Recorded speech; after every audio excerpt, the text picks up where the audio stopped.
той тэнгэр орчиж орондон унтах завгүй олзулан булаалдаж хөх тэнгэрт хөхилдийн очис бадарч хөлгөн их түүхийн шаргал хуудас хөлөрч их эзэн Чингис хаан их дэлхийн талыг эзэгнэж түүний залгамжлагчид дэлхийн дайдад Монгол нэрэн суурайтуулж асан тэртээ 13 дугаар зуун. Тэр нэгэн цагдор олон аавын хөвгүүд төр улс данзутгаж олон эхийн сэтгэл эмтрэн байсан үеж. Энх цагийн төлөө, эрэл олзын төлөө урагшлан дайтаж уулгалан довтолж байсан цэргэрсийн дунд бичгийн эрдэмт эгэл жирийн цэргэр их нутаг элгэн садан хайр тэхэн сан дурсаж зулзган хус модны зузаан цагаан үйсэн дээр их хүрийн харилцааг яруу уянгалаг шүлгэлэн бичжээ. Тэрээр хайрт ээж минь би харъя. Улангийн өвс шимжиж байна. Өнөр садан хүмүүс нутагтаан буцаж байна. Хайрт их минь ачит эзэнд шийдвэрлэн очвол үүдэнд нь сүгдэж өг. Үүдэнд нь сүгдэв гэж гашуудан хэвдэх хэрэггүй хэмээн их хүү хоёр харилцан өгүүлэлдэж буй уянгийн яруу найргийг үйсэн дээр монгол бичгээр төрөн бичжээ. Ийхүү эдрет цагийн нэгэн хүмүүн энх цагийн хүмүүст яруу уянгийн мөнхийн гэрээслэл үлдээжээ. Энэ бол алтан ордны үйсэн дээрх бичиг хэмээн өнөө бидэнд алдаршиж Монголын талд нэрэн суурайтуулсан дурсгал билээ. Сударч их өвөг дээдсийн суу билэг домог хууч үүх түүхийг хүрн өгүүлэх үйсэн бичгийн дурсгалын жимээр бидрэх үед өнгөрсөн одоо ирээдүй 3 орчлын амьдрал тэмцэл үзэл бодлын зөрөг нийлхэж ам. Хүн төрлөختөн чинь өсөг бичихтэй болоод л ерөөсөө өөрийнхөө бодол санаа хэлэх гэсэн үг зурх, сийлэх, бичих ийм ажлыг бол хайж эхэлсэн байна шүү дээ. Энэ бол бүр гарын дор байсан зүйл нь эртний хүмүүсийн одоохон мод, чулуу тэгэл энэ хадны сүг зураг чулууч энэ дээр үлдсэн байна. За тэгээд сүүлдээ бол бүр нэлээд томсгоод бүхэл бүтэн ном зохиол болгож бичсэн. Тэрний тулд бол бас нэг жоохон нэлээд элвэгдэлэг үгтэй томоохон зүйл багтахаар юм хэрэгтэй болоод тэгэхээр юм хайж эхэлсэн. Тэр нь бол одоохон модны торс, халис, цаасны үйлдвэр гараагүй, цаас хийж чадаагүй байхад л болсон хэрэг шүү дээ. Арьсан дээр биччихсэн байгаа юм. Малын арьсан дээр. Тэрний нэг нь бол яхахгүй үйлсэн дээр биччихсэн. Хус модны торс арьсан дээр. Тэгэхээр үйлсэн дээр бичсэн бичиг бол ер нь нэлийн эртний уламжилтай бид нар мэдж байгаа 13 дугаар зууны бичиг энэ алтан ордны үйлсэн дээр бичсэн бичиг гэдэл ярьдаг шүү дээ. За энэс эхлээд бол ер нь нэлийн хуучин уламжилтай юутай ч нэг 700-800 жилийн Монголын хувьд бол одоогийн олдуурын байдлаар үзэхдээ бол тэм түүхтэй гэж хэлж болох юм. Зүгээр яг үйлсэн дээр монгол бичгээр бичсэн дурсгалын хамгийн бидэнд олдсон анхны сурвалж бол тэр алтан ордны үйлсэн бичих гэж алдарсан нэг аян дайнд явж байсан Монгол цэргийн ингээс гарсан үйлсэн дээр бичсэн монгол тийм их хүү хоёрын харилцсан дуулал бололтой шүлэг зохиолын тасархай байна шүү дээ. Энэ бол ижил мөрний хөвөнөөс нэг тариачин хүн болсон гэдэг баха. Тэгээд одоо Эрмитаж музейд хадгалж байгаа нэлээд өртний бичгтэй ойролцоогоор бодлоход бол нэг 1200 оны сүүл 1300 оны ихэнх үеийн бичиг бололтой хэлбэр төрсөн. За тэр ямар ч байсан 1270-аад оноос хойш байх хэвээр. Ягаад гэвэл тэр бичгэн дээр их Монголын дөрвөлжин үсгийн цөөн үсэг тэмдэглэлтэй байгаа. Бараг одоо багш гэдэг үг юм уу? Тийм үгийг дөрвөлжин үсгээр бичсэн байгаа. Тэгэхээр дөрвөлжин үсэг зохиогдсны дараахан байх учиртай. Тэгэхээр тэр бол 1200 оны сүүл 1300 оны ихэнх үеийн бичиг баха гэж эрдэмтэд үздэг ийм үүсэн дээр бичсэн монголчуудын хамгийн эртний чухал бичгийн дурсгал байгаа. Түүнээс хойш бол энд тэндээс улдсан үүсэн дээр бичсэн монголчуудын бичиг одоо монгол бичгээр төв дүсгээр гадаад дотоодод хэд байна да.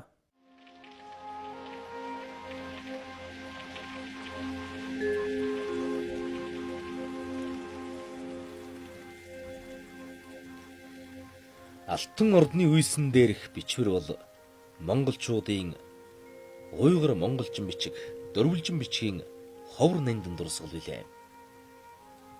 1930-аад оны үесэд зөвлөлт толгойд улсын хамтралчид дарш хийх нөхөхж байгаад ижил мөрний зүүн эргээс үйсэн дээр бичсэн 25 хуудас бүхий ном олсон бөгөөд цагийн урсгалд үйсэн өмхөрч муудан ихэнхийн унших аргагүй болсон байжээ. Тэрхүү 25 хуудасын ихэнх нь уйгар бичгээр, уйгар хэлээр бичсэн зүйл байсан бөгөөд тэр бүгдийг уншиж сэргээх аргагүй болтлоо муудсан байж. Харин аз болоход 6 хуудас хагасын. Тухайлбал 13 дугаар нүүрдэх зүйл нь уйгар монголчин бичгээр бичсэн монгол зохиол байсан бөгөөд түүнийг бараг бүгдийг уншиж болдохоор үлдсэн байна. Эл бичвэр Орос дахь Монголын Алтан ордны газар нутгаас олдсон тул Алтан ордны үйсэн дээрх бичвэр хэмээх нэрээр судалгааны хэрэглэгдэх болсон юм.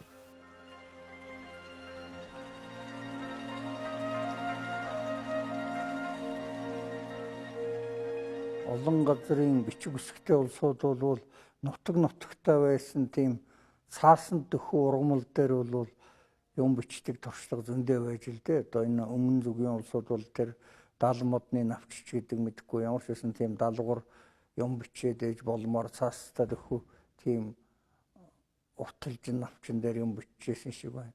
За манай нутгийн тухайд бол тэр хосныхаа үүсийг л их ашиглаж тэ. Тэр хосны үүс бол байгалаас заяасан бэлэн хамгийн сайн чанарын цаас гэж хэлж болох баха. Яг өөрөө тэр аргыг нь бол их аятайхан хуурдаг. Тэгээд том нь бол бараг одоо бичгийн цаас шиг хэмжээнд хууларч чаддаг. Ийм байгалийн бэлэн цаас юм да. Нэг зүйлийн модны цаас гэж хэлж болох байна. Тэгэхээр энэ хос модны манай Монголын хангаан нутгийн усны үйс бол их бүх сайн чанартай бэлэн цаас гэж болно. Тэгэхээр энэгээр бол эрт цагт одоо монголчууд эдлэл хэрэгэл хийснээс гадна бичгийн номын тэмдэглэх зүйл болгож их ашигласан байна да. Эдлэл хэрэглийн бол одоо тэр эртний хаттын богтог малгай гэдэг өндөр малгай тэднэр зарим нь одоо бараг нь эртний судлалын улсуудын олсон гутлын төрөө мөрөнд ч байх шиг болтой. Тэгээд хожим болтлоо одоо монголчууд бол үүсээр гутлын дөрөнг одоо уловч хийдэг байсан да. Энэ бол ер нь тийм үүсэн төрлийн юмыг аж ахуйд их өргөн хэрглэж ирсэн шинж баха. Тэгээд бортог сав бол одоо ч хийсээр байж зарим монголчууд. За Монголтой залгаа энэ дагуур эвэнг орчин үндэстнүүд ч тийм аяг байна. Тэгээд тэр эртний малталгаар олдсон үйсэн дурсгалууд дээр бас тийм яг бичгтэй биш гэхэд зурагтай янз бүрийн ямар нэг тамга тэмдэг хээ угуул тэмдэглэсэн юмуд байна. Тэр бол үйсийг бичиж байсны ихний дурсгалж бараг болж магадгүй.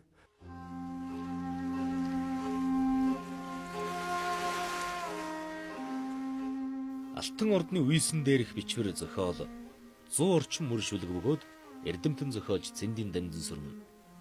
Энэ зохиол бол 13 дугаар зууны үеийн жинхэнэ ардын уянгийн дуулал хэмээн тодорхойлсон бол академич Цэрэн Содном их хурсийн хоорондын харилцааны тухай дуу байгаа юм гэж үзжээ.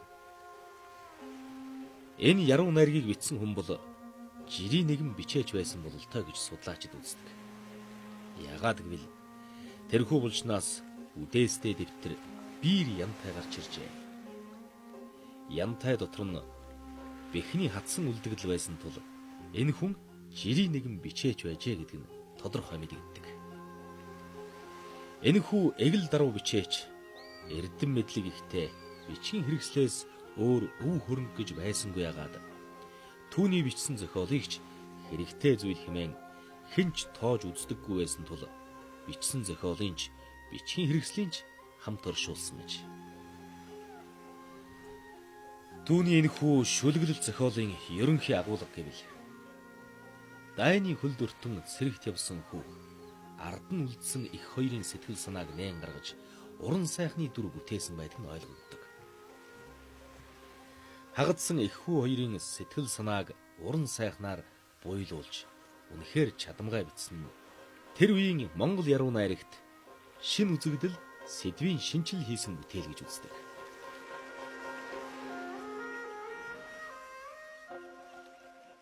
За тэгэхээр Монгол нутгаас олдсон хамгийн баялаг олдвор гэж хэлэх үүтэй. Үйсэн дээр бичсэн ном зохиолын нэлээд бүрэн бүтэн олон төрлийг хамарсан тийм зохиол бол яхахгүй энэ Болгон аймгийн Дашинчилэн сумын нутагт байдаг Харвахын балгаснаас олдсон үйсэн дээр бичсэн бичих шүү дээ. 1970-аад оны үед академич Хөдөөгийн Перлегва тэргүүтээ манай түүх археологийн хүрээлэнгээс томлогдсон Хэрийн хилгийн ангийнхан Харвахын балгасанд бол хайгуул хийсэн баг. Тэгээ Харвахын балгасны орчим хайгуул хийгээд юм хүмүүзээд тэгээд 1-2 хонсон юм шиг байгаа тэд нэр. Тэгээд нэг шалтай юм олсонгүй. Тэгээд цаашаа шинжилгээний ангич ингээд төлөвлөгөөр явна шүү дээ. Дараагийн цаг дээр очихсан натаа ингээд ерөөсөө шинжилгээний ангийн анхлагчийн лүгээр явна л да. Ингээ одоо дараагийнхан ажил руу шилжиж гэдэг ийм шийдвэртэй ачаавараа ачаад ингээ машиндаа суугаад ингээ байсан. За тэгэхэд бол энэ уг шинжилгээний ангид явж байсан Монголын ноос төвчгөрүүлсэн Цэндгүн гэж та бүхэн мэдж байгаа. Манай олон том уншигт Баргын Цэндгүн гэж. Цэндгүнгийн охин Ханцран гэж түүхийн хүрээлэнд одоо Жуужааныг судалж байсан. Жуужаанаар ном бичсэн. Тийм эрдэмтэн эмэгтэй байсан. Тэгээ Ханцрангой тэр ангид явсан юм байна. Тэгээ энэ тухай над бол бүр зориуд өөрөө аминчилж над нэлээд дотночилж аминчилж ярьсан байгаа. Тэр үгийг би одоо яг одоо ямар нэгэн нэмэлт завсаргүйгээр энэ олон түмэнд хүргье гэж бодож байна. Ингээд өмнө нь Ханцрангой бас нэг ганц нэг сац жоохон юм олсон юм байна. Бусдад нь ерөөсөө юм олдоогүй гэн. Юу ч олоогүй. Тэгээ Ханцрангой нэг жоохон газар мод ч юм уу юу ч юм нэг юм бариад ингээд газар жоохон сэндилээд ер нь нэг юм үзмэр санагдаад ингээд нэг жоохон газар ингэсэн чинь нэг жоохон дэрдээсэн бичгтэй юм аваад шоротосын арчаад үтсэн чинь бичиг байна гэж. Тэгээд Перлегод барид очил доо шинжилгээний ангийн анхлагч Перлег. Перлег ч одоо энэ нэг ийм байх юм гарах ямар сони юм бэ? Тэр нэг үйсэн дээр бичсэн бичгийн жоохон тасархай. Перлегод нөгөө бичгийг үзчихгээгүй. Өнөөдөр ч одоо ямар сони өдөр вэ? Охин тэнгэрийн буулттай өдөр юм уу? Перлегод жоохон шашны юм их татж ярьж байна шүү дээ. Охин тэнгэрийн буулттай өдөр юм уу? Ханцранд юм олдоод байх юм. Өөр хүнд юм олддгүй ямар сони. За ачааваараа буулга. Буцаад энд ажиллана гэд.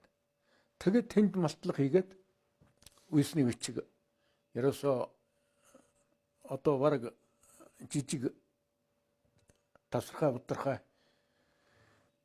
жоохон үүрэмг өчгүүдийг тооцвол бараг хэдэн зуугаад бичиг болсон баг. Ийм очир түүхтэй.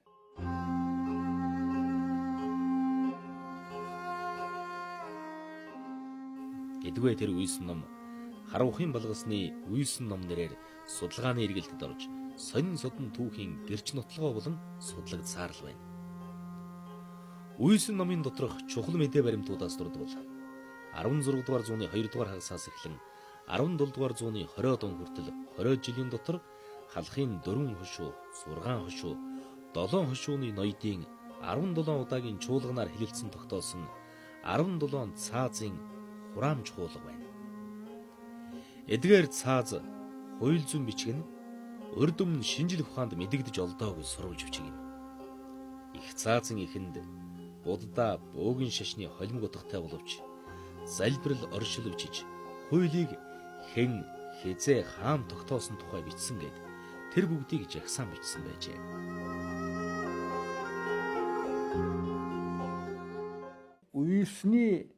Үйсэн дээр бичсэн бичгийн тэр товч агуулгын дүгнж хэлэх юм бол цаг тооны бичгээс цаглуураас эхлээд шүлэг дуулал хүний амьдралын элдв сонин зүйл элдв одоо тэмдэглэл янз бүрийн хувийн загтал занаа энд бол маш өргөн агуулгатай ийм бичиг байдаг юм аа.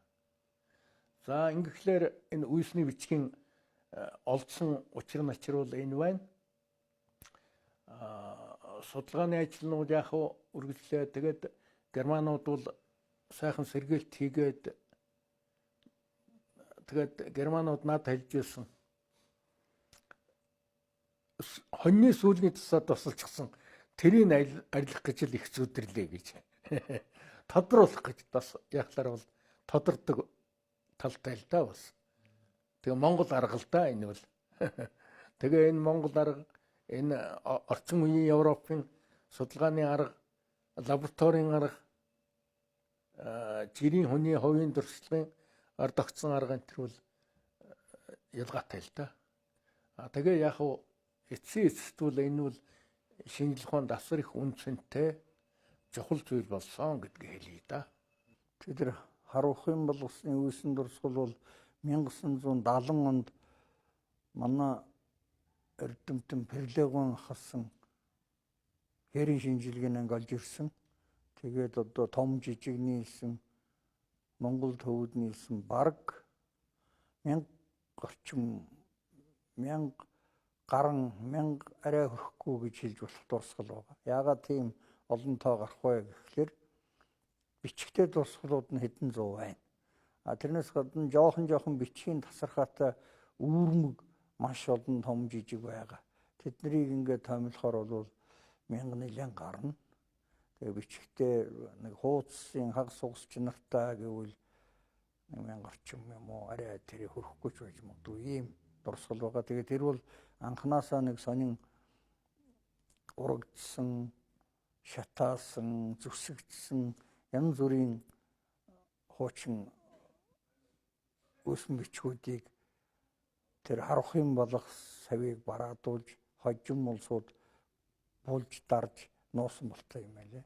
Тэгээ энэ дотор бол их үнэтэй зэнтэй дурсгал нь бол нэлээд эрт үеийн болтой Монгол шүлгийн хэсгүүд байна. За ихэнх нь бол Бурхны ишний утга зохиолын орчуулгууд байна. Жижиг хөлгөн судрууд их байна. Тэр үүс чинь нөгөө цаас шиг том ном бичих боломжгүй учраас жижиг арга заслын шүтлгийн тим номнууд нэлээд бичсэн шиг байна да.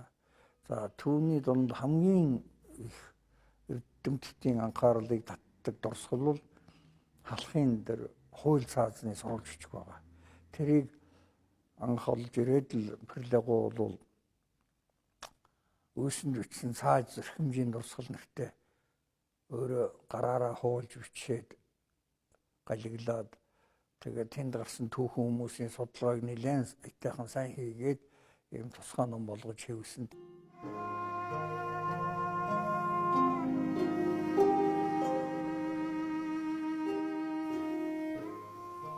Эрдэмтэн судлаач Хөдөөгийн Бэрлэгвай 1947 онд хэвлүүлсэн халахын шин олдсон цааз эрхэмжийн дурсгалт бичиг бүтээлээ хэвлүүлэхдээ энэ дурсгалт бичгийн хамт олдсон Үйсэн номын төгсгөлийн ганц тасархай хуудас болсон байдаг. Энэ хуудас нь 10 мөр үг үсэгтэй байсан бөгөөд энэ 10 мөрийг хэсэглэн буулгаваас. Чуулганд ирсэн хан ноёд харибаас 10 адуу нэгэн тэмээ ав. Ноёдын хатад хөвгүүдийн зорчход элгэн дайсан саад хийхүүлээ. Засгийн 4 ноёдоос биш төрөлдөн сонгож шах гэх мэтчлэн галиглан буулгажээ. Энэхүү хоёр заалтыг сэрүүлэн тайлбарлаваас. 1611-р оны их цаазанд их чуулганы болзоонд 3 хоногт эсэрвээс 10 адуу нэг тэмээ авах болов. Харин 1620-р оны их цаазанд чуулган чуулахад хан хүн эсэрвээс 100 адуу 10 тэмээ ав гэх мэтийг тэмдэглэжээ. Энэ олдуруудаас харахад Монгол дахь үүсэн бичрүүд Монголын соёлын үн цэнтэй дурсгалууд гэдэг нь илт харагдаж байна.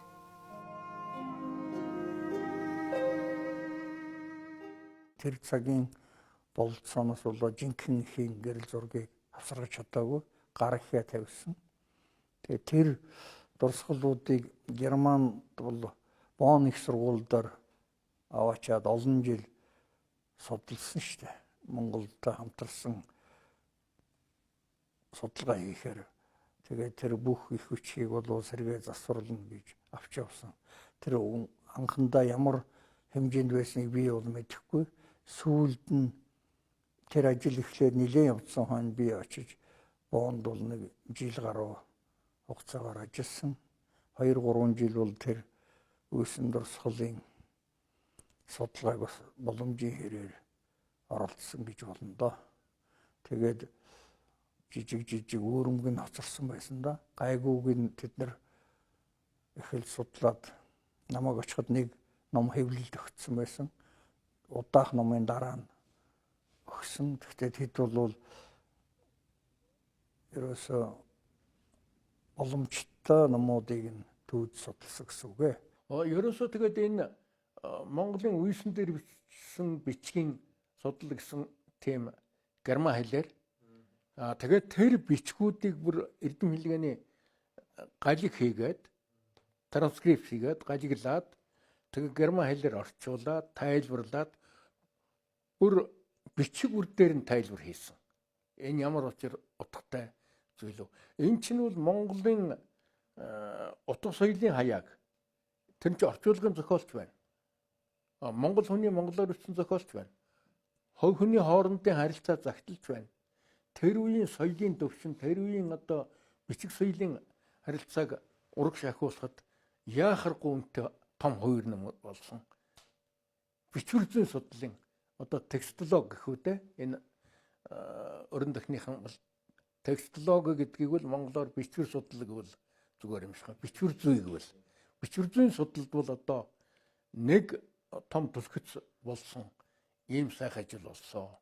За энэний талаар бол яг зүгээр бичиг тусууд дээр нь энэ бичиг бол ийм утга учиртай, ийм ач холбогдолтой энэ төр гэдээ явал тэн дээр нь олон ийм ажиглагдж байсан. Тэр үеийн бичгийн одоо хэв завгаар тэр үеийн бичгийн онцлог, тэр үеийн бичгийн одоо тохиолдог янз бүрийн алдаа дутагдал тэр ч бас байж л байна. Альва юмд бол эрх тал байна, сэрэг талч байна. За зарим юм дээр нь бол одоо ухаан бол юу шүү дээ. Гагийн өмнө цаг тавьдаг бол зарим дээр нь хаагийн өмнө цаг тавина. Эхний юун дээр ухаан бол зарим юун дээр нь бол эхний юуг гэдгийг нэг ацгтай нэг шүттэй бичдэг бол хоёр шүттэй бичих тохиолдолж байна. Тэгэхээр нутгийн бичгийн дүрм, дэг, тэрний одоо онцлог олон юм тэндээс харагдаж болно. Янз бүрийн тайлбар хийж болно. Зүрхэн тартын тайлбар бичсэн Данзан давг хэлсэн шүү дээ. Уг нь бол Гагийн өмнө цэг байсныг Ганжуурыг орчуулах үед Гүнгэ хотс руу эндээ Гагийн өмнө биш Хагийн өмнө цэг тавих болсон юм аа. Тэгэхээр энэ бас нэг юм хэлж байгаа үз. Хэдийн үеийн дурсгал уу? 16 дугаар зууны дунд сүүл үе. Захар Илэгдэн хааны үеийн тэр үеийн бичиг байж болох талтай. Ингээд наримчлаад, нэгтлаад яг бичвэрзэн үүднээс жинхэнэ технологийн шинжилгээ ухааны үүднээс үзэх юм бол энэ олон юм хэлнэ.